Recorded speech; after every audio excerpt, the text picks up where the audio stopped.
বিশ্বকাপের দল ঘোষণা হয়ে গেছে, প্রস্তুতির শেষ ভাগ চলছে। ঠিক এই সময় বোমা ফাটালো ভারতীয় ক্রিকেট বোর্ড। আইপিএলে কলকাতার হয়ে তারা মোস্তাফিজুর রহমানকে খেলতে দেবে না। তাহলে কলকাতা ও বাংলাদেশের 3টি বিশ্বকাপ ম্যাচ কি হবে?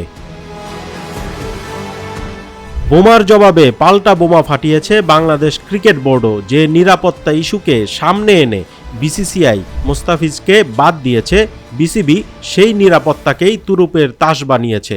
সেই প্রশ্ন রেখে আইসিসিকে জানিয়ে দিয়েছে ভারতে বিশ্বকাপ খেলতে চায় না। এবার বিসিবির চিঠির জবাব দিতে হবে আইসিসি বা বিসিসিআইকে। শনিবার রাতে বিসিবির 17 পরিচালক ভিডিও কনফারেন্সে মিটিং করেছেন। সেখানে সবাই এক বাক্যে সহমত দিয়েছেন ভারতে এমন অবস্থায় দল না পাঠানোর কথা। সেই কথা জানিয়েছেন আইসিসিকে, চিঠিও দেওয়া হয়ে গেছে। সেখানে বলা হয়েছে ভারত মোস্তাফিজকে নিরাপত্তা দিতে পারছে না, কলকাতা দল থেকে সরিয়ে নিতে বলেছে। সেখানে ভারতে বিশ্বকাপ খেলতে বাংলাদেশের মোট 15 জন ক্রিকেটার যাওয়ার কথা আছে। সঙ্গে সাপোর্ট স্টাফ মিলিয়ে আরও 10 জনের মতো থাকবে।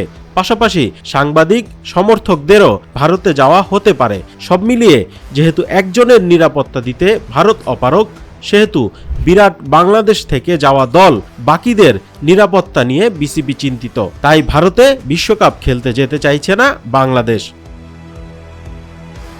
বিকল্প ভেন্যু হিসেবে বাংলাদেশ শ্রীলঙ্কার নাম উল্লেখ করেছে। এবারের বিশ্বকাপে পাকিস্তানও শ্রীলঙ্কাতেই খেলবে। তাদের সঙ্গে ম্যাচ খেলতে হলে ভারতকে শ্রীলঙ্কা যেতে হবে। বাংলাদেশের প্রস্তাবে রাজি হলে বাংলাদেশের ম্যাচগুলোও শ্রীলঙ্কাতে হতে পারে। বিসিবির চিঠির জবাব এখনো আইসিসি থেকে আসেনি। টুর্নামেন্ট শুরুর মাত্র 1 মাস আগে এমন পরিস্থিতিতে আইসিসি বা বিসিসিআই কি জবাব দেয় তা এখন বিরাট প্রশ্ন। সেটা না হয় তোলা থাকলো পরের জন্য। তবে ভারতের সিদ্ধান্তের বিপরীতে বাংলাদেশের এমন জবাব এই প্রথম দেখা গেল। তাতে সমর্থকদের হাততালি পেল বিসিবি। ক্রিকেটকে রাজনীতির সঙ্গে মিশিয়ে ইস্যু তৈরি করেছে বিসিসিআই। বাংলাদেশও সেই ইস্যু দেখিয়ে পাল্টা জবাব দিয়েছে।